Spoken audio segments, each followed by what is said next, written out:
Sunny, you met Prime Minister Imran Khan, you interviewed him. Did he share anything with you that he is being pressurized by the Americans not to visit Russia or not to come close to Russia?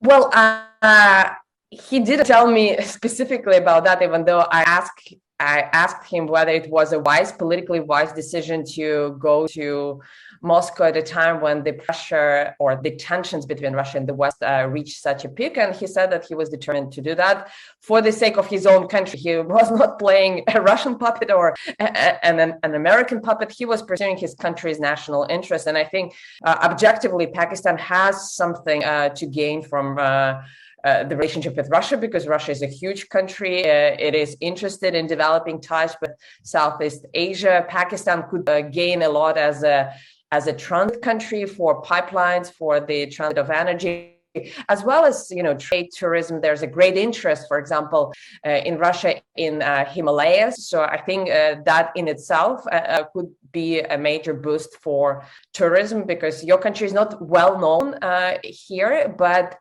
as a Russian, having visited Pakistan, I think there's a great potential there.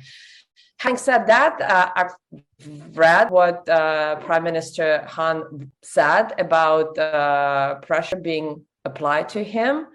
And to be honest with you, I believe him. I mean, at least I wouldn't be surprised to find out that this was indeed the case, but this is the way how Americans operate. For some reason, they believe that if you subject somebody to extra pressure, if you try to humiliate somebody, even behind closed doors, that somehow it's gonna work.